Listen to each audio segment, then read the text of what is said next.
Hello, good day everyone. Good day. Okay, so I am just starting of my session. मैं अपनी screen share कर रही हूँ और जब विजिबल हो तो बताइएगा.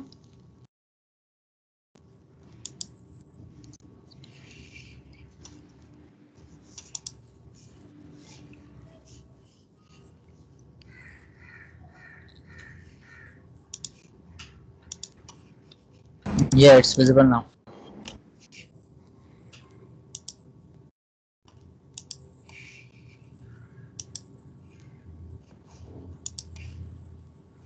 Okay.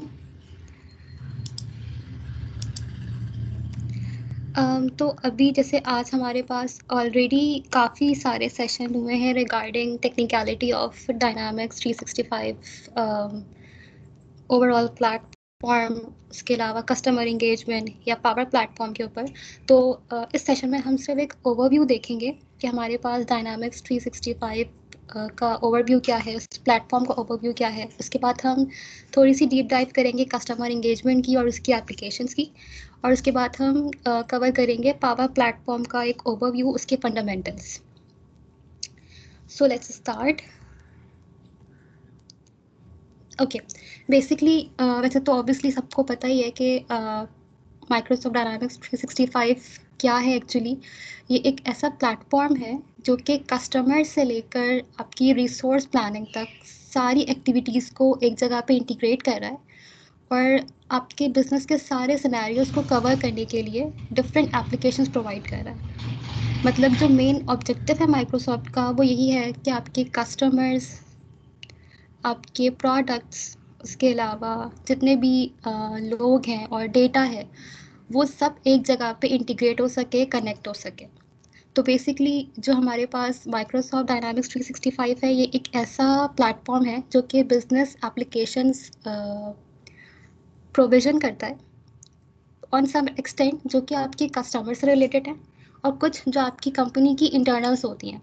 जैसे हर बिज़नेस की अगर हम बात करें कि हमारा कोई बिज़नेस स्टार्टिंग फ्रॉम एक छोटा सा बिज़नेस हो या कोई बड़ा बिज़नेस हो, दो चीज़ें बहुत कॉमन होती हैं. एक तो आपके कस्टमर्स जिसके लिए आप बिज़नेस कर रहे हैं और एक आपके पर्सनल एम्प्लॉयज़ जिनके थ्रू आप अपना बिज़नेस कर रहे हैं. तो बेसिकली दो तरह के पार्ट्स होते हैं. एक हमारे पास कहलाता है हमारी कस्टमर इंगेजमेंट की साइट्स, जिसे हम CRM कहते हैं, और एक हमारे पास होता है enterprise resource planning, ERP. Basically आज जो हमारा इस सेशन का जो मोर कंसर्निंग एरिया है वो CRM है, जिसमें हम देखेंगे कि कस्टमर इंगेजमेंट हमारे पास क्या क्या हमें फैसिलिटीज़ दे रहा है और क्या क्या फीचर्स हमें सर्व कर रहा है. और उसको लेवरेज करने के लिए हमारे पास जो माइक्रोसॉफ्ट पावर प्लेटफॉर्म है वो कैसे हेल्प करता है.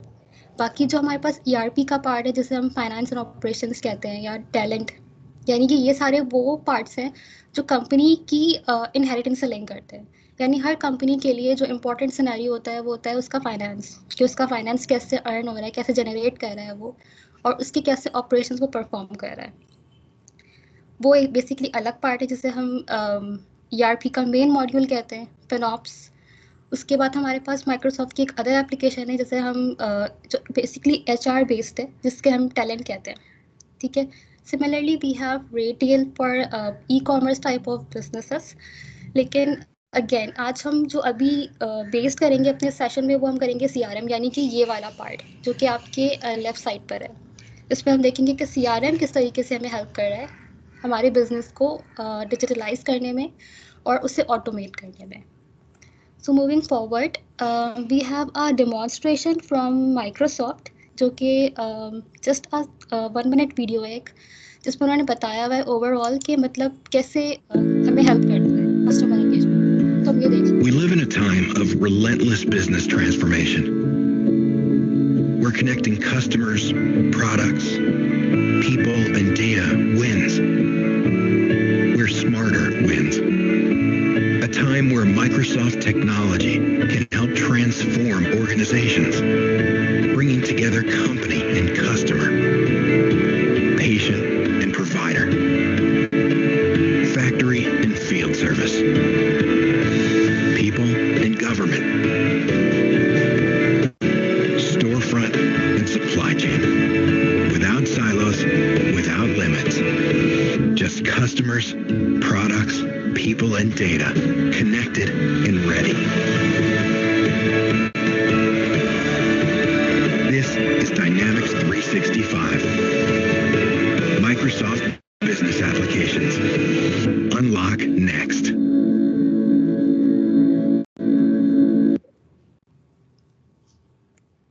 Okay. So I hope ये जो एक मिनट की वीडियो हमने देखी, इसमें उन्होंने एक ब्रीफ किया कि किस तरीके से जो माइक्रोसॉफ्ट का एजेंडा है वो ये है कि अपने कस्टमर्स को, पीपल को, डेटा को और प्रोडक्ट्स को एक साथ कैसे हम इंटीग्रेट कर सकते हैं using this platform that we have as Dynamics 365. तो हमारे पास कौन सा एरिया किस चीज़ को कवर करता है उसकी एक इलस्ट्रेशन है कि हमारे पास जो कस्टमर की एक्टिविटीज़ होती हैं वो बेसिकली कवर हो रही होती हैं हमारे सेल्स, मार्केटिंग और सर्विस के थ्रू.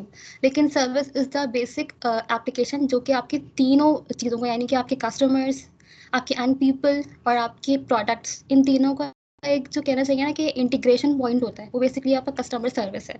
और ये हम देखेंगे आगे कि किस तरीके से कस्टमर सर्विस की जो हमारे पास एप्लीकेशन है वो हमें हेल्प करती है हमारे बिजनेस को ऑटोमेट करने में. ठीक है. सिमिलरली जितनी भी चीज़ें कंसर्न है प्रोडक्ट से, वो सारी कवर हो रही होती है फाइनेंस एंड ऑपरेशंस के अंदर. जितना भी आपका एम्प्लॉय डेटा है, आपकी एम्प्लॉय की मैनेजमेंट है, वो सारी कवर हो रही होती है आपके टैलेंट के अंदर, टैलेंट मॉड्यूल के अंदर, जो कि बेसिकली माइक्रोसॉफ्ट का ही एक HR बेस्ड मॉड्यूल है. लेकिन ये ज़्यादातर कंसिडर किया जाता है एज पार्ट ऑफ ERP. और जो हमारा कस्टमर एंगेजमेंट का पार्ट है वो बेसिकली बेस्ड है marketing, sales, customer service, field service and project service automation. तो ये एक तरह की एक हाई लेवल पिक्चर है जिस पे हम बता रहे हैं कि किस तरीके से हमारे पास जो पावर प्लेटफॉर्म हमारा है माइक्रोसॉफ्ट का पूरा, वो कैसे सर्व कर रहा है और कौन कौन से एरियाज किस पर्टिकुलर सर्विस को प्रोवाइड कर रहे हैं. अच्छा, मूविंग नेक्स्ट. जैसे अभी हमने देखा कि कस्टमर एंगेजमेंट क्या है. बेसिकली जितनी भी आपकी कस्टमर रिलेटेड एंगेजमेंट्स होती हैं, यानी कि आपका सेल्स पार्ट, कस्टमर की कंप्लेंट्स या कस्टमर की मैनेजमेंट ओवरऑल, या फिर आपकी मार्केटिंग हो, या कुछ इस तरह की सर्विसेज होती हैं. जैसे बहुत सारे ऐसे बिजनेसेस होते हैं जो कि फील्ड डिपेंडेंट होते हैं, यानी जिसके लिए आपको ऑन साइट सर्विसेज भी देनी पड़ती हैं. तो उसके लिए हमारे पास फील्ड सर्विस की एक एप्लीकेशन मौजूद है. फील्ड सर्विस का मॉड्यूल है हमारे पास इन कस्टमर एंगेजमेंट, जो कि अभी हम देखेंगे आगे कि उसकी क्या एप्लीकेशन है और वो किस तरीके से काम करती है इन CRM. तो बेसिकली अगर इसे हम वन लाइनर अप्रोच बताएं तो ये आपकी सेल्स से लेके कस्टमर, आपकी बिजनेस इंटेलिजेंस और आपकी मार्केटिंग, सबको बूस्ट करने के लिए, सबको एक्सेलरेट करने के लिए और ऑटोमेट करने के लिए हमारे पास कस्टमर इंगेजमेंट है, जो कि प्रोवाइडेड बाय माइक्रोसॉफ्ट है. और उसकी जो मेजर एप्लीकेशंस हैं वो है sales, marketing, customer service, project service automation and field service. और ज़्यादातर जो मोस्ट कॉमनली यूज होने वाली एप्लीकेशंस हैं वो सेल्स है और कस्टमर सर्विस है, मतलब जो वाइडली यूज़ होती है. अगर मैं बात करूँ स्मॉल से लेके हमारे जितने भी जायंट डेटा सर्व्स है, उनमें ये दो मॉड्यूल्स इस तरह के हैं जो लाजमी यूज़ होते ही हैं. बाकी जब हमारे पास कोई ऐसी कंपनी है जिसका जो सर्विस है वो बेसिकली प्रोजेक्ट बेस है, तो उनके लिए स्पेसिफिकली हमारे पास मॉड्यूल है जो कि कहलाता है प्रोजेक्ट सर्विस ऑटोमेशन. अब हम ये देखेंगे नेक्स्ट के किस तरीके से हमारे पास हमारा ये जो पूरा प्रोसेस है, स्टार्टिंग फ्रॉम कि एक कंपनी है जो अपने कस्टमर को अप्रोच करती है, फिर उसका कस्टमर जो भी उसका प्रोडक्ट है या सर्विस है उसको अवेल करता है, फिर उसके बाद उसकी जो भी इनवॉइसेस हैं, उस प्रोसेस के बाद अगर कभी रिक्वायर्ड होता है कि कोई ऑन साइट सर्विस दी जाए, तो वो कैसे हमारे पास डिजिटलाइज तरीके से कैप्चर हो सकती है यूजिंग दीज 5 एप्लीकेशंस, ये हम देखेंगे. लेकिन इसके लिए हम एक एग्जांपल लेके चलते हैं. जैसे कंसिडर करें कि एक कंपनी है जिसका बिजनेस ये है कि वो हीटर मैन्युफैक्चर करती है. ठीक है. अब हीटर इज़ अ प्रोडक्ट, यानी कि एक सर्विस तो है लेकिन ये एक प्रोडक्ट बेस्ड सर्विस है. तो इसके लिए अगर एक कंपनी कोई ऑफर दे रही है, जैसे फॉर एग्जांपल कि अभी विंटर सीजन है, तो अगर कोई यदि एक इस तरह की सेल लगी हुई है, लाइक अगर कोई 3 हीटर एक साथ परचेज करता है तो कंपनी उसे डिस्काउंट देगी. जस्ट एन एग्जाम्पल कि ये एक हम एग्जाम्पल लेके चल रहे हैं कि ऐसे की एग्जाम्पल है, तो इसका सिनेरियो क्या होगा कि सबसे पहले वो कंपनी अपनी मार्केटिंग करेगी। मार्केटिंग करने का तरीका क्या होता है कि आप कैंपेन्स बनाते हैं, आप एक्टिविटीज़ लिस्ट डाउन करते हैं, फिर क्या होता है कि आप उस मार्केटिंग के थ्रू अपने कस्टमर्स को कैप्चर करते हैं, फिर आपका कस्टमर आपको अप्रोच करता है, फिर जो भी आपका प्रोडक्ट है उस पर नेगोशिएशंस होती हैं, फिर उसके अकॉर्डिंग आपकी इनवॉइस जनरेट होती है, फिर आप पर्टिकुलरली अपनी सर्विस प्रोवाइड करते हैं अपने कस्टमर को based on service contracts, entitlements and so on. तो अभी हमने जो एग्जांपल लिए हम इसको लेके चलते हैं और अब इलाबोरेट करते हैं अपने फ्लोस को।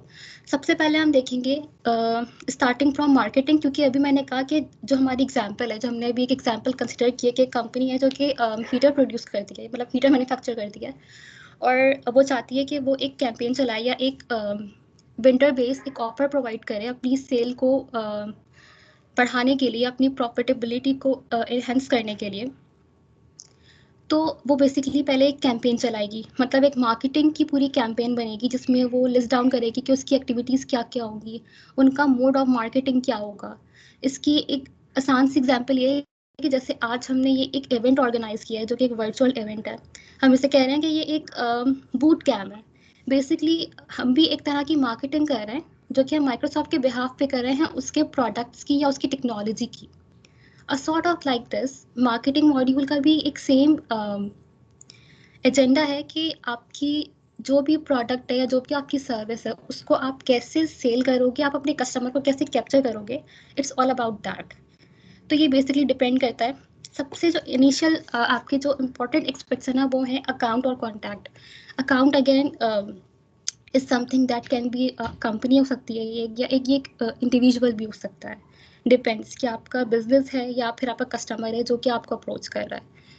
लेकिन ये एक इम्पॉर्टेंट एंटिटी है सीआरएम के अंदर जिसे हम कहते हैं अकाउंट, और इसका जो बेसिक फ्लो है वो इस तरीके से होता है कि जब आपका एक अकाउंट बन जाता है सीआरएम पे, फिर उसके अगेंस्ट बनाते हैं अपनी मार्केटिंग की लिस्ट, उसके बाद हम जनरेट करते हैं उसकी कैंपेन्स, फिर हम कैंपेन्स की एक्टिविटीज़ लिस्ट डाउन करते हैं। और इसका फ्लो क्या होता है इस तरीके से कि अगर हमारे पास कोई लिस्ट ऑफ कस्टमर मौजूद है, फॉर एग्जांपल हम चाह रहे हैं कि हमारे कोई मतलब रिस्ट्रिक्टेड प्रीमियम कस्टमर है जिसको हम भी ऑफर देना चाह रहे हैं कि हमारे पास डिस्काउंट अवेलेबल है on purchase of particular products, तो उसके लिए हम बना लेंगे अपनी एक स्टैटिक लिस्ट, मतलब बेस्ड ऑन कि आपका डेटा स्टैटिक है, इसमें कोई चेंज नहीं हो सकता अनलेस अनटिल आप एक्सप्लिसिटली कोई एंट्री ना करें उसके अंदर। सिमिलरली हमारे पास डायनामिक लिस्ट है। डायनामिक लिस्ट होती है बेसिकली कंडीशन बेस्ड, कि आपने कंडीशन लगा दी कि आपके तमाम कस्टमर्स जिन्होंने आपके पास लास्ट ईयर में आपसे कुछ परचेज किया है, या आपके वो तमाम कस्टमर्स जो एक्टिव हैं, तो ये एक तरह से डायनामिक लिस्ट हो गई, क्योंकि जब जब कोई भी कस्टमर इन कंडीशन को सेटिस्फाई करेगा वो ऑटोमेटिकली उस लिस्ट का पार्ट बन जाएगा। तो इस तरीके से हमारे पास पहले मार्केटिंग की लिस्ट बनती है, फिर हम उसकी बेसिस पे बनाते हैं कैंपेन्स, मार्केटिंग कैंपेन्स बनती हैं। इसमें दो तरह की कैंपेन्स होती हैं, एक होती है मार्केटिंग कैंपेन और एक होती है quick campaign. Quick campaign is something जो कि आपकी सिर्फ एक सिंगल सर्विंग एक्टिविटी होती है जिसका कोई रिटर्न नहीं है और कोई रिस्पॉन्स नहीं है। जस्ट लाइक कि आपके पास हमारी जैसे फ़ोन कंपनी है, इसमें हमारे पास अगर कोई पैकेज एक्टिवेट होता है या कोई नई ऑफर आती है तो हमारे पास एक मैसेज आता है कि dear customer you have got this service या this package, something like that. यानी जिस पे आपको सिर्फ एक मैसेज दिया जाए या आपकी कंपनी की तरफ से कभी आपको एनिवर्सरी के ऊपर एक ईमेल आ जाए कि आपको एक मतलब आपका एक साल पूरा हो गया। सिंपल, यानी कि एक सिंगल टाइम एक्टिविटी है जिसका कोई रिटर्न नहीं है, लेकिन आप बस एक मैसेज देना चाह रहे हैं। ठीक है, ये कंसिडर की जाती है क्विक कैंपेन। इसके अलावा अगर आपकी कोई डीप डाइविंग कैंपेन होती है जिसमें आपका रिटर्न भी आना हो और आपका एक लॉन्ग कम्युनिकेशन पाथ बने, तो उसके लिए हम यूज़ करते हैं मार्केटिंग कैंपेन्स। कैंपेन एक्टिविटीज़ में हमारे पास क्या होता है, इसमें बेसिकली हम बताते हैं कि हमारे पास मोड क्या होगा कैंपेन का, ईमेल है, फ़ोन कॉल्स हैं, या कोई बूट कैंप हम अरेंज करेंगे, तो वो सब हम लिस्ट डाउन करते हैं। कैंपेन के अंदर हम बताते हैं अपने इवेंट्स के थ्रू कि हमारे पास क्या क्या रिसोर्सेज होंगी, किस तरीके से हम उसको स्केड्यूल करेंगे, हमारे पास कितने तरह के जो है वो मीडियम्स होंगे एंड ऑल। ओके, एक चीज़ जो कि जब हम अपनी कैंपेन डिफाइन कर रहे होते हैं तो उसमें हम ये बताते हैं कि हमारी सारी डिटेल्स कि हमारे पास कितने प्रोडक्ट्स हैं या हमारा टारगेटेड प्रोडक्ट कौन सा है जो इस पर्टिकुलर कैंपेन का पार्ट बनने वाला है। फिर उसके अकॉर्डिंग आपका सेल्स लिटरेचर बनता है। सेल्स लिटरेचर जो है वो बेसिकली सेल्स के डॉक्यूमेंट्स होते हैं जो कि नॉलेज बता रहे होते हैं या पूरी डिटेल्स उसमें मेंशन होती है आपके प्रोडक्ट्स की जो कि आप पिच कर रहे होते हो as part of that particular campaign. इसके बाद जब ये पूरा प्रोसेस हो जाता है तो फाइनली इसके रिटर्न में मैं कहूँ हमारे पास एक रिस्पॉन्स आता है। जैसे फॉर एग्जांपल एक कंपनी है जिसने मार्केटिंग कर लिया अपनी, उसने कैंपेन रन कर दी, सब कर दिया, इन दी एंड उसके पास एक कस्टमर आया, उसने बोला कि I want to buy your product. तो बेसिकली एक इसका आउटकम हो गया कि आपके पास एक लीड कैप्चर हो गई, like somebody has shown their interest कि they are willing to buy your product. तो बेसिकली इस मार्केटिंग मॉड्यूल का बेसिक मकसद यही होता है कि आपकी सारी एक्टिविटीज़ करने के बाद आपके पास इन दी एंड या तो एक लीड कैप्चर होगी या फिर ऑब्वियसली कुछ भी नहीं हो सकता। This can be cater as कि आपकी पोटेंशियल कस्टमर्स बन गए लेकिन लीड जनरेट नहीं हुई है। इसके बाद हमारे पास सेल्स की एप्लीकेशन आती है जो कि बेसिकली स्टार्ट होती है लीड से, यानी आपने मार्केटिंग कर लिया, आपने कैंपेन चला ली, सब कर लिया, आपके पास एक लीड कैप्चर हो गई, यानी ऐसा कस्टमर जिसने कहा कि the person is willing to buy your product. आपने उस लीड को क्वालिफाई किया, ठीक है, उसकी बेसिस पे आपके पास सिस्टम में कुछ पर्टिकुलर रिकॉर्ड्स बनते हैं जिससे हम कहते हैं अपॉर्चुनिटी। और उसके अलावा हमारे पास अगर हमारी लीड पे डिटेल्स कैप्चर होती है, यानी हमारे पास जब एक लीड क्वालिफाई होती है ना, तो अपॉर्चुनिटी और कॉन्टैक्ट ये दो तरह के रिकॉर्ड हैं जो कि लाजमी बनते हैं। अकाउंट डिपेंड करता है, अगर तो आपके पास आपकी लीड पे कंपनी का नाम मेंशन होगा तो आपका अकाउंट भी बन जाएगा, otherwise account can be remain as blank. इसके बाद हमारे पास अपॉर्चुनिटी, जैसे ही हम कहते हैं कि हमारी अपॉर्चुनिटी फाइनली बन हो चुकी है, हमारा कस्टमर सीरियस है, यानी कि उसको वो विलिंग है हमारे प्रोडक्ट को बाय करने के लिए, उसने सारे टारगेट्स देख लिए, उसने पूरी प्राइसिंग देख ली और वो फाइनली साइन अप कर चुका है कि हाँ वो बाय करना चाह रहा है प्रोडक्ट। तो हम बनाते हैं उसे कोटेशन जिसमें हम डिफाइन करते हैं अपने प्रोडक्ट्स को और उसकी फर्दर डिटेल्स को। ऑन रिव्यूइंग दैट कोटेशन हमारे पास ऑर्डर बनता है सिस्टम में, ठीक है। ऑर्डर मतलब कि कस्टमर ने अपना इंटरेस्ट शो कर दिया और उसने ऑर्डर प्लेस कर दिया आपका कि मुझे ये चीज़ खरीदनी है। उस ऑर्डर के बिहाफ पे हम उसे एक इनवॉइस देते हैं। एक जेनेरिक प्रोसेस है जो कि हम कुछ भी खरीदने जाते हैं तो हम इसी चीज़ों से गुजरते हैं, लेकिन ये चीज़ें हम सिस्टम पे कैसे कैप्चर कर सकते हैं हम ये देख रहे हैं, ठीक है। ये बताया गया एक्चुअली एक ओवरऑल ओवरव्यू है सेल्स एप्लीकेशन का कि कैसे आपकी लीड एक क्वालिफाई होती है तो वो बनाती है एक अपॉर्चुनिटी। अपॉर्चुनिटी आपकी वन होने के केस में बनती है कोटेशन, एंड देन कोटेशन हमारे पास जब क्लियर हो जाती है तो उससे बनता है ऑर्डर, और ऑर्डर की फुलफिलमेंट पे हम बनाते हैं अपनी इनवॉइस। ये सारे काम हमारे पास होते हैं सीआरएम के अंदर। आफ्टर जनरेटिंग इनवॉइस जो हमारी बिलिंग होती है या हमारे जितने भी रिसीवेबल अकाउंट्स होते हैं वो सारा इन्फॉर्मेशन जाता है हमारे फिनॉप्स के अंदर, जिसे हम फाइनेंस एंड ऑपरेशंस कहते हैं। अच्छा, इसके बाद हम देखेंगे कि हमारे पास, यानी हमने अभी तक दो सिनेरियोज कवर कर लिए, कैसे हमारे पास मार्केटिंग हुई, फिर कैसे हमने एक अपना प्रोडक्ट सेल कर दिया। अब हम देख रहे हैं कि हमारा कस्टमर जिसने हमारी एप्लीकेशन को गेट कर लिया, लाइक उसने हमारी प्रोडक्ट को ले लिया, उसके बाद हमारी प्रोडक्ट की कुछ रिक्वायरमेंट्स, जैसे फॉर एग्जांपल हमने अपनी एग्जांपल में अभी कंसिडर किया था कि हमारे पास हम हीटर सेल कर रहे हैं, ठीक है। तो जो भी हमारी प्रोडक्ट बेस सर्विसेज होती हैं उनमें कुछ रिक्वायरमेंट्स होती हैं, उनके कुछ प्रीरेक्स होते हैं कि इनको कुछ टाइम के बाद जो है ना वो मेंटेनेंस रिक्वायर्ड होगी या इनकी कोई ब्रेक फिक्स आ सकती है।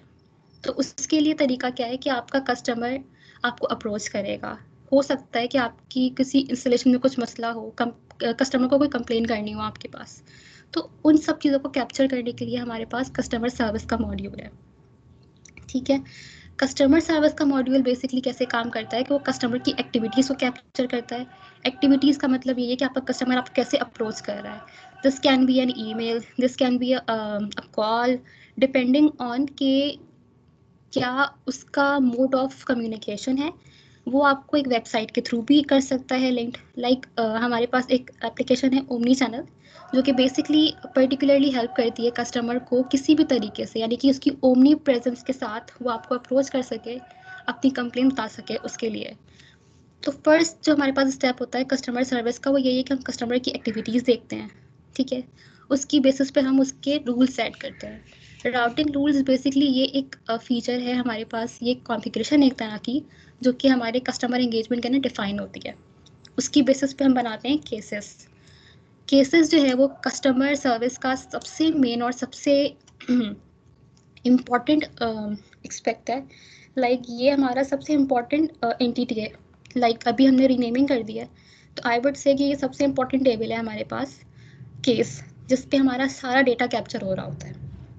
ठीक है, इन केसेस की बेस पे क्या होता है कि हमारे पास कुछ नॉलेज आर्टिकल्स होते हैं, यानी कि जो कि डिटेल्स बता रहे होते हैं कि आपके पास इस तरह की कंप्लेंट पहले भी आ चुकी है, या इस तरह की कंप्लेंट आने पर आपके पास कोई एक सजेशन है जो कि आपको पहले से बताया हुआ है, डिफाइंड है। तो उसकी जो भी डॉक्यूमेंटेशन है वो आपकी ऑटोमेटिकली एसोशिएट हो जाती है आपके केस की एंटिटी के साथ, जिससे हम कहते हैं नॉलेज आर्टिकल्स। फिर हम अपने केस को राउट करते हैं, जैसे फॉर एग्जाम्पल अगर हमने बताया हुआ है कि हमारी सर्विस है, ठीक है, हमारे पास हमने हीटर जो है वो इंस्टॉल किया है। अगर हीटर पे कोई भी ब्रेक फिक्स आता है तो एक पर्टिकुलर टीम है हमारी कंपनी के अंदर जो कि सर्विस प्रोवाइड करती है ब्रेक फिक्सेस की। तो अगर कोई भी कंप्लेन आती है कस्टमर की तरफ से जो कि डिफाइंड हो कि ब्रेक फिक्स रिक्वायर्ड है, तो वो पर्टिकुलरली उसी टीम को जानी चाहिए। तो इसके लिए हमारे पास एक कॉन्सेप्ट है क्यूज बनाने का, जहाँ हम डिफाइन करते हैं कि ये एक पर्टिकुलर यूज़र को जाएगी या पर्टिकुलर टीम को जाएगी रिक्वेस्ट। उसके बाद हमारे पास होती हैं इंटाइटलमेंट्स, इसमें हम डिफाइन करते हैं कि हमारे पास केस रजिस्टर करने वाला कस्टमर कौन था, इस पर्टिकुलर कंप्लेन का जो SLA है। लाइक SLA हमारे पास एक अग्रीमेंट टाइम होता है जिसे हम सर्विस लेवल अग्रीमेंट कहते हैं। ये बेसिकली वो टाइम होता है जिसके अंदर अंदर हमें अपनी कंप्लेन को रिजॉल्व करना होता है। यानी एक कुछ KPI सेट है। फॉर एग्जांपल आपका कोई एक प्रीमियम कस्टमर है, या आपके पास यही एग्जांपल है कि कोई ब्रेक फिक्स आया है, तो आपको इसको हाई प्रायोरिटी पे फिक्स करना है एट योर अर्लीस्ट। तो वो सारी डेफिनेशन सब डिफाइन होती है SLA के अंदर। उसकी बेसिस पे आपके पास बनते हैं आपके कॉन्ट्रैक्ट्स, जिसे हम सर्विस कॉन्ट्रैक्ट्स कहते हैं। अच्छा, ये राउटिंग रूल्स बेसिकली मैंने बताया था कि तरह की कॉन्फ़िगरेशन है, यानी कि बेस्ड ऑन कंडीशंस हमारे पास क्यूज बनती हैं based on teams and users. और बाकी हम ये डिस्कस कर चुके हैं कि SLA हमारे पास क्या होता है, टाइम मैनेजमेंट है, बेसिकली KPI बेस्ड होती है। ओके, इसके बाद फॉर एग्जांपल आप एक कस्टमर ने कंप्लेंट रिक्वेस्ट कर दी कि I am having a problem और मुझे ब्रेक फिक्स, मतलब मुझे मेंटेनेंस चाहिए इस पर्टिकुलर प्रोडक्ट की। तो फिर क्या होगा, कंपनी भेजेगी अपना एक सर्विस एजेंट जो कि जाएगा ऑन साइट पर और सर्विस प्रोवाइड करेगा कस्टमर को। तो बेसिकली इस तरह की एक्टिविटीज़ को कैप्चर करने के लिए हमारे पास मॉड्यूल है जो कि कहलाता है फील्ड सर्विस। देखेंगे कि फील्ड सर्विस कैसे वर्क करता है। सो बेसिकली फील्ड सर्विस में हमारे पास जो है वो वर्क ऑर्डर बनता है, और वर्क ऑर्डर बनाने के डिफरेंट तरीके हैं। ठीक है, this can B generate from a case, यानी अभी हमने जो एग्जांपल लिए उसमें हमारा वर्क ऑर्डर बनेगा हमारे केस से, जो कि कस्टमर के थ्रू रजिस्टर हो चुका है सिस्टम के अंदर। लेकिन ये एक सेल्स ऑर्डर भी हो सकता है, ये अग्रीमेंट भी हो सकता है। अग्रीमेंट क्या होता है, बेसिकली अग्रीमेंट हमारे पास अगर कोई भी ऐसी सर्विस है, जैसे फॉर एग्जांपल हमने इंस्टॉल किया हुआ है अपना हीटर और उसकी रिक्वायरमेंट ये है कि हर 3 महीने के बाद उसको सर्विस चाहिए, तो हम अपने वर्क ऑर्डर को स्केड्यूल कर देंगे कि वो हर 3 महीने पे ट्रिगर होगा। This is called agreement. Sales order जो हमने अपनी सेल्स एप्लीकेशन में देखा है ऑलरेडी कि हमारे पास कैसे एक ऑर्डर जनरेट होता है, जैसे कि हमारे पास एक कोटेशन हमारी फुलफिल हो जाती है तो हम उसको ऑर्डर बना देते हैं, तो वो एक सेल्स ऑर्डर भी हो सकता है। ठीक है, इसके बाद क्या होता है कि आपके वर्क ऑर्डर की स्केड्यूलिंग होती है। स्केड्यूलिंग का मतलब ये है कि आपका कौन सा टेक्नीशियन जाएगा, वो उसकी जो है वो एक्सपर्टीज़ क्या होंगी, उसका स्किल लेवल क्या होगा। डिस्पैच का मतलब ये है कि आपका जो फील्ड एजेंट है वो क्या एक्टिविटीज़ कर रहा है, कब जा रहा है, उसका स्टेटस क्या है, उसने क्या क्या सर्विस प्रोवाइड की हैं, क्या क्या उसने स्टेप्स परफॉर्म किए हैं, वो सब, उन सब की डिटेल्स आती है। ठीक है, उसके बाद जब उसने अपनी सर्विसेज प्रोवाइड कर दी तो उस पर अप्रूवल होता है from management and from customer. कि फॉर एग्जांपल एक एजेंट आया, उसने कहा कि ठीक है ये एक मेंटेनेंस है और इसमें हमारे पास फॉर एग्जांपल किसी तरह का केमिकल हमें रिक्वायर्ड है या किसी तरह की वायरिंग इन्वॉल्व है जो कि अपने आप में एक प्रोडक्ट्स है जिनकी इंस्टॉलेशन होनी है। तो ये सारी हमारे पास हाईलाइट हो जाएंगी सर्विस के ऊपर, लेकिन फिर उसे इंश्योर करना कि वाकई में ये सारी एक्टिविटीज़ परफॉर्म होंगी या नहीं, ये वाला काम हमारे पास होता है रिव्यू और अप्रूवल के केस में। और इन दी एंड जब ये चीज़ें कंफर्म हो जाती हैं कि हाँ ये सारी चीज़ें हो चुकी हैं, ये रिव्यू हो चुका है, ये अप्रूवल हो चुका है, तो उसके बाद उसके अगेंस्ट बनती है एक इनवॉइस। ठीक है, अब हम देखेंगे हमारे पास जो वर्क ऑर्डर की स्केड्यूलिंग होती है, बेसिकली इसके लिए हमारे पास एक पूरा स्केड्यूल बोर्ड है जो कि बहुत ही एक्सटेंसिव और कहना चाहिए कि बहुत ही इम्पॉर्टेंट फीचर है फील्ड सर्विस एप्लीकेशन का, जिसमें आप अपनी पूरा बता रहे होते हैं कि आपके पास कौन कौन सी रिसोर्सेज अवेलेबल हैं, जिनका आपके पास एक्सपर्ट लेवल वही है जो आपको रिक्वायर्ड है इस सर्विस को प्रोवाइड करने के लिए। उनका एक्सपर्ट लेवल, उनकी स्किल सेट, उनकी लोकेशन, क्योंकि ये इंपॉर्टेंट होता है अगर आप फील्ड सर्विस दे रहे होते हैं कि आपके भले से एजेंट बहुत सारे हैं, लेकिन आप ये देखते हैं कि आपका एक ऐसा एजेंट हो जो बेस्ट भी हो और आपके लिहाज से बहुत, यानी कि लोकेशन के हिसाब से बहुत करीब हो, नियरेस्ट हो, ताकि आपका टाइम बचे और आपका जो कस्टमर है वो सेटिस्फाई हो कि आपको जल्दी सर्विस मिल रही है। तो ये सारी चीज़ें आपकी जो है ना वो स्केड्यूल बोर्ड पे डिफाइन होती हैं, और आपकी रिसोर्स की पूरी डिटेल आप सब बताते हैं स्केड्यूलिंग के अंदर। आपकी टेक्नीशियन की डिटेल्स के वो कब तक जाएगा, उसकी विजिट की डिटेल्स क्या होंगी, क्या क्या उसको रिसोर्सेज रिक्वायर्ड होंगी। यानी कि फॉर एग्जांपल जैसे मैंने कहा कि हमारे सिनेरियो में हम जा रहे हैं ब्रेक फिक्स के लिए, तो हो सकता है we need some sort of wiring, some sort of oiling, जो कि रिक्वायर्ड है, और ये सब चीज़ें अपने आप में खुद एक एसेट है कंपनी का। तो इन सब की डिटेल्स वगैरह सब मेंशन होती है डिस्पैच पे। फिर सर्विस में बेसिकली आप हाईलाइट करते हैं कि वो जॉब डन हो चुकी है, आपको जो भी मेंटेनेंस करनी थी, आपको जो भी सर्विसेज देनी थी वो आपने दे दी है। इसमें हमारे पास फील्ड सर्विस के लिए एक मोबाइल एप्लीकेशन भी होती है जो कि मेजरली टेक्नीशियन यूज़ करता है, यानी जो ऑन साइट सर्विस टेक्नीशियन होता है वो अपडेट कर रहा होता है, उसको अपडेट करना होता है कि वो ऑन द लोकेशन पहुंच गया, उसने काम कर दिया, तो उसके हिसाब से वो अपना स्टेटस अपडेट कर रहा होता है। तो वो सारी डिटेल्स हम काम करते हैं सर्विस के अंदर।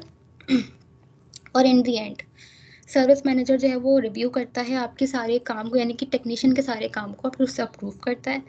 उसके बाद हमारे पास इनवॉइस बनती है, जिसमें कुछ केस इस तरह के भी होते हैं कि आपको पता चलता है, फॉर एग्जांपल आप ब्रेक फिक्स के लिए गए, लेकिन आपको पता चला कि कोई पर्टिकुलर कंपोनेंट जो है वो फेलियर है और आपका जो प्रोडक्ट है वो विद इन वारंटी है, सो यू हैव टू पे फॉर दिस। इस केस में क्या होगा कि आपके पास इनवॉइसेस बनती हैं जिससे हम बोलते हैं रिटर्न टू मैन्युफैक्चरर या रिटर्न टू वेंडर।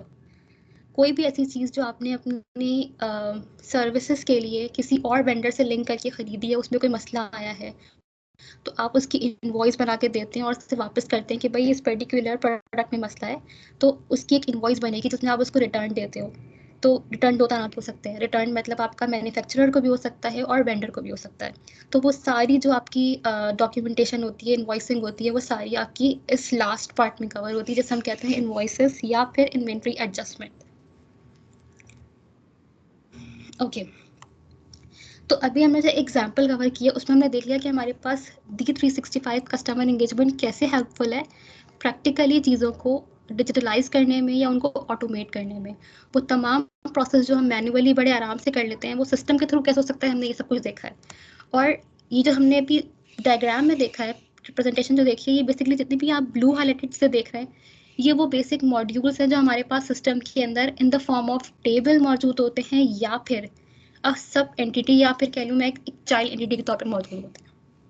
ठीक है, अच्छा इसके बाद हमारा ये एक लास्ट मॉड्यूल है जिस is called project service automation. And ये प्रोजेक्ट सर्विस ऑटोमेशन को सबसे अलग रखने का रीज़न बहुत कॉमन था कि ये इस तरह का मॉड्यूल है जो कि तब रिक्वायर्ड होता है जब आपकी कोई ऐसी सर्विस हो जो कि प्रोजेक्ट बेस हो। ठीक है, जैसे फॉर एग्जांपल एक कंपनी है जो कि कंस्ट्रक्शंस का बताती है, कंस्ट्रक्शन बिजनेस प्रोवाइड करती है, जो कि डील करती है बाकी चीज़ों की कंस्ट्रक्शन से या आर्किटेक्चरिंग से, तो उनका जो बिजनेस है वो कहलाएगा एक तरह का कि ये प्रोजेक्ट बेस्ड सर्विस है। ठीक है, तो इसके लिए भी CRM के अंदर एक मॉड्यूल मौजूद है हमारे पास जो कि कैप्चर कर रहा होता है पूरा डेटा इन द फॉर्म कि आपके पास पहले अपॉर्चुनिटी बनती है, उससे आपके पास एक कोटेशन बनती है, देन वी हैव ऑर्डर, और उसके बाद जो मेन हमारे पास आता है, जहाँ जो मतलब इस पर्टिकुलर प्रोजेक्ट सर्विस ऑटोमेशन का मैं कहूँ कि स्टार्ट है या बेसिक एलिमेंट है, वो है प्रोजेक्ट प्लानिंग। अब हमारे पास इन सब एंटिटीज के अंदर क्या कुछ एक्शन परफॉर्म होते हैं। सॉरी मैं आपको कट कर रहा हूँ हमने, बट 10 मिनट्स रह गए हमारे पास सेशन के एंड होने से पहले, तो let me know if we can wrap it up और you like go move to the question part. Thank you. No, that would be easier to wrap up. Okay, that's good. Okay so हमारे पास opportunity जब बनती है तो उसमें हम figure out कर रहे होते हैं कि हमारे पास प्रोडक्ट क्या है या हमारे पास कौन कौन से प्रोजेक्ट्स आ रहे हैं जो कि इन्वॉल्व होंगे उन प्रोडक्ट के साथ। कोटेशन में हम बता रहे होते हैं, या हम जब कोटेशन बना रहे होते हैं तो हम ये बता रहे होते हैं कि हमारे पास सारी कैलकुलेशंस हो रही होती है कि हमारा कितना रेवेन्यू इसमें इन्वॉल्व होगा, कितना हमारे पास मार्जिन होगा। सिमिलरली जब हमारे पास ऑर्डर बनता है तो हम पूरी कॉन्ट्रैक्ट की मैनेजमेंट करते हैं, जिसमें हम पूरा नोट करते हैं कि बिलिंग किस तरीके से होगी, क्या क्या इसका एक्सपेक्टेड रेवेन्यू हो सकता है, कितना इस पर टाइम इन्वॉल्व हो सकता है, क्या इसका आउटकम हो सकता है। यानी ये पूरी प्लानिंग होती है। उसके बाद हमारे पास जो प्रोजेक्ट प्लानिंग में हमारे पास सबसे पहले बनता है वो बढ़ता है वर्क ब्रेकडाउन स्ट्रक्चर, जिसमें हम डिफाइन करते हैं कि कौन कौन से टास्क होंगे, क्या क्या उसमें एक्टिविटीज़ इन्वॉल्व होंगी, किस तरीके से हम अपने प्रोजेक्ट को पूरा कहना चाहिए ना कि स्केड्यूल कर सकते हैं। यानी हम बताते हैं डिटेल्स कि कितना टाइम लगेगा, कितनी कॉस्ट उसमें कैलकुलेट होगी एंड एवरीथिंग। ठीक है, फिर हम बताते हैं कि हमारे इस पर्टिकुलर प्रोजेक्ट को प्लान करने के बाद इसकी एग्जीक्यूशन के लिए कौन कौन सी रिसोर्स रिक्वायर्ड होगी। फिर हम करते हैं रिसोर्स स्केड्यूलिंग। अगेन यहाँ पर जो आप देख रहे हैं कि रिसोर्स बुकिंग और यूनिवर्सल रिसोर्स स्केड्यूलिंग, ये भी एक बहुत ही एक्सटेंसिव पार्ट है जो कि वाइडली यूज़ होता है इन फील्ड सर्विस एज वेल, जब आप अपनी एक रिसोर्स बुक कर रहे होते हैं। और ये सारे काफ़ी अच्छे और कहना चाहिए ना बहुत विजुअलाइजिंग एंटिटीज़ हैं जिस पे आपको काफ़ी कुछ एट अ ग्लेंस देखने को मिल सकता है।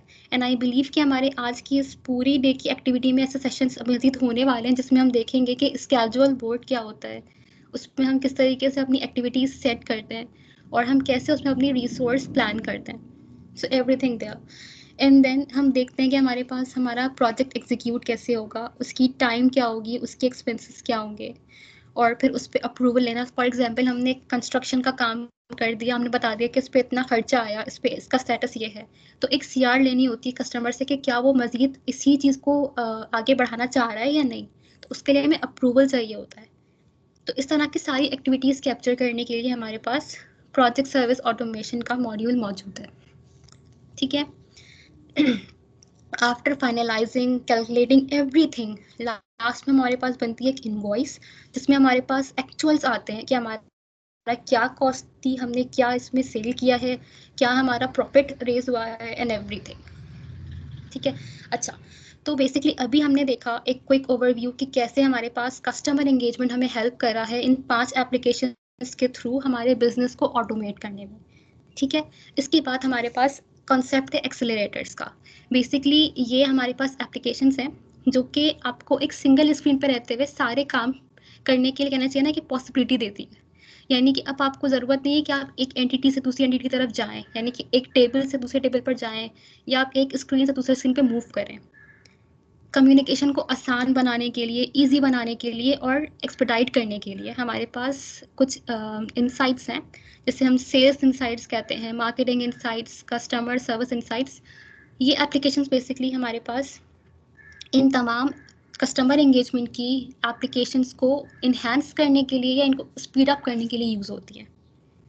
ठीक है, ये एक इसका पिक्टोरियल रिप्रेजेंटेशन है कि आप देख सकते हैं कि ये एक सेल्स इनसाइट्स की एक स्नैपशॉट है जिसमें हम देख सकते हैं कि एक तरफ एजेंट जो है वो ईमेल भी कर रहा है कस्टमर को, ठीक है, ऑन द अदर हैंड वो अपने कस्टमर की एक्टिविटीज़ को भी देख रहा है और उसकी पता है कि उसके पास उसका वर्क आइटम में क्या क्या लिस्टेड है, उसे क्या क्या एक्टिविटीज़ परफॉर्म करनी है आज। पहले ये सारे काम करने के लिए हमारे पास अलग अलग स्क्रीन्स थी, अब हमारे पास क्या है कि एक ही स्क्रीन पर रहते हुए हम सारे काम कर सकते हैं। यानी कि आप एट द सेम टाइम अपने कस्टमर से भी इंटरेक्शन कर रहे हैं और अपने मैनेजर से भी इंटरेक्शन कर रहे हैं। तो like it is covering a scenario of B2C and B2B both on a single entity. यानी वही वाली बात है कि आपका डिफरेंट सोर्स से डेटा आ रहा है लेकिन वो एक जगह पे आके इंटीग्रेट हो रहा है। ठीक है।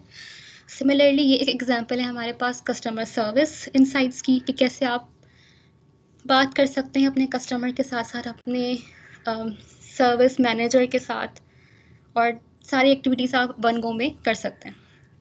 अच्छा, क्योंकि अब इस टाइम कंस्ट्रेंट है तो हमें इसको फटाफट रैप अप करना होगा। एक ओवरव्यू पावर प्लेटफॉर्म का, हम सबको पता है कि पावर प्लेटफॉर्म बेसिकली क्या है। ये भी एक कह रहे हैं कि एक प्लेटफॉर्म इस तरह का है जो कि हमें लेवरेज कर रहा है कि माइक्रोसॉफ्ट ऑफिस 365, D365 और अदर वेंडर्स के जितने भी एप्लीकेशंस हैं उसको एक सिंगल लाइन पे लाके इंटीग्रेट करवाना, या डेटा को एक सिंगल लाइन पे पिच करना। उसके लिए हमारे पास कॉन्सेप्ट है पावर प्लेटफॉर्म का। ठीक है, हमारे पास पावर प्लेटफॉर्म का जो फंडामेंटल है, जो मतलब बेस है, वो बेसिकली डेटा वर्स है, जिसे हम पहले कहते थे कॉमन डेटा सर्विस। और इसका एक्चुअल अगर मैं कहूँ कॉन्सेप्ट है तो वो ये कॉन्सेप्ट है कि माइक्रोसॉफ्ट ने एक एक्स्ट्रा लेयर दे दी है डेटा की, जो कि सबके लिए कॉमन है। सबके लिए से मतलब कि वो तमाम टेक्नोलॉजी जो कि बेस्ड ऑन माइक्रोसॉफ्ट है, जैसे कि हम कहते हैं ऑफिस 365 या D365, उसकी तमाम एप्लीकेशंस, और कोई भी थर्ड पार्टी या थर्ड वेंडर की कोई एप्लीकेशन है, उन तमाम को एक जगह पे इंटीग्रेट करने के लिए, एक प्लेटफॉर्म पे लाने के लिए एक कॉमन डेटा के लिए प्रोवाइड की गई है, जिसे हम डेटावर्स कहते हैं। और उसमें हमारे पास क्या होता है कि हर एप्लीकेशन के लिए एक टेबल मौजूद होता है जो कि लिंक करवाता है एक एप्लीकेशन को दूसरी एप्लीकेशन से। 4 फंडामेंटल्स हैं हमारे पास पावर प्लेटफॉर्म के: power BI, power apps, power automate and power virtual agents. अच्छा, इसके बाद ओके, पावर ऐप बेसिकली क्या है हमारे पास कॉन्सेप्ट है मॉडल ड्रिवन एप्स का और कैनवस ऐप का। मॉडल ड्रिवन एप्स बेसिकली वही है Sorry, जब हमने Amna. डिटेल में देखा। Sorry, तो सेशन का भी टाइम स्टार्ट हो रहा है. How many slides remain? Can we wrap it up या फिर हम इसके ऊपर आगे एक और सेशन ऑर्गेनाइज करें, आपको लगता है? No, I think I just need 2 to 3 more minutes. That's it. हाँ, so please, if you can wrap it up in 2 minutes, that would be great. No? Next speaker is available now. Thank you. Yeah, sure. So basically power apps में हमारे पास जो model driven apps का concept है वो बिल्कुल वैसा ही, जैसे भी हमने देखा कस्टमर एंगेजमेंट की जो एप्स हैं सारी, वो बेसिकली हमारे पास मॉडल ड्रिवन एप्स ही हैं। कैनवस ऐप का कॉन्सेप्ट यही है कि हमारे पास कोई भी एंड यूज़र, यानी ज़रूरी नहीं कोई डेवलपर हो जो कि डेवलप कर सके, एक एंड यूज़र जिसको बिल्कुल नो हाउ नहीं होगी कि कोड कैसे होता है या कैसे डेवलपमेंट होती है, बिल्कुल ईजी टू गो, मतलब सिर्फ फील्ड टू फील्ड मैपिंग है और बहुत ही कॉन्फ़िगरेबल टाइप ऑफ इंटरफेस है। यानी कि यूज़र बेस्ड इंटरफेस हम कहते हैं कि विज़ार्ड टाइप का आपके पास पूरा मौजूद है सिनेरियो, आपको सिर्फ अपनी फील्ड्स को पिक करना है और डिप्लॉय करना है। So for that we have canvas app. Power BI basically एक टूल है, चार्टिंग टूल है, जो कि डिफरेंट सोर्सेज ऑफ डेटा को कैप्चर करके एक सिंगल प्लेटफॉर्म पे दिखाता है, विजुअलाइज करवाता है और ग्राफिकल विजुअलाइजेशन उसकी दिखाता है डेटा की। इसके अलावा we have power automate. Basically हमारा कोई भी ऐसा फ्लो है जो हम चाहते हैं कि ट्रिगर हो टाइमली या पीरियोडिकली, तो उसके लिए हम उस प्रोसेस को ऑटोमेट कर देते हैं यूजिंग पावर ऑटोमेट। इसका फ़ायदा ये है कि ये काम हम बेसिकली अपने वर्क फ्लो के थ्रू कर सकते हैं कस्टमर एंगेजमेंट में, लेकिन उसका नुकसान ये होता है कि हमारे पास कस्टमर एंगेजमेंट में अगर हम ये काम करेंगे तो हमारे पास जो सिस्टम की रिसोर्सेज है ना वो रिजर्व रहती हैं टाइम तक, लंबे टाइम तक, जो कि गलत है। तो अपनी रिसोर्सेज को फ्री रखने के लिए और अपने टास्क को एफिशिएंट तरीके से करने के लिए हमारे पास ये एक मौजूद है टूल पावर ऑटोमेट, जिसके थ्रू हम अपनी सारी प्रोसेस को ऑटोमेट कर सकते हैं। यानी कि आपको अगर कोई चीज़ स्केड्यूल करवानी हो पीरियोडिकली तो उसके लिए हमारे पास पावर ऑटोमेट है। ठीक है, पावर वर्चुअल एजेंट ये बेसिकली एक कॉन्सेप्ट है हमारे पास चैटबॉट्स का, कि आप नहीं चाहते कि आपके रियल एजेंट्स हैं वो टाइम इन्वेस्ट करें ज़्यादा कस्टमर की बेसिक क्वेरीज के लिए, तो उसके लिए आप अपने पास वर्चुअल एजेंट्स इंट्रोड्यूस कर सकते हैं जो कि बेसिक क्वेरीज का आंसर कर सकते हैं या आपकी कस्टमर को ऑन फर्स्ट गो इंटरैक्ट कर सकते हैं। ये एक पिक्टोरियल रिप्रेजेंटेशन है, ये किस तरीके से हमारे पास काम होता है। तो जो हमने बात की थी कि हमारे पास एक कॉमन डेटा लेयर होती है, बेसिकली इन तमाम एप्लीकेशंस का डेटा सिंक होके आता है CDS में, और हमारा CDS यानी हमारा डेटावर्स जो है वो कनेक्ट करता है हमारे बाकी कनेक्टर से या गेटवे से, और इस तरीके से हमारे पास डेटा एक जगह पे सिंक होता है और हमारा जो पूरा प्रोसेस है वो वर्क करता है।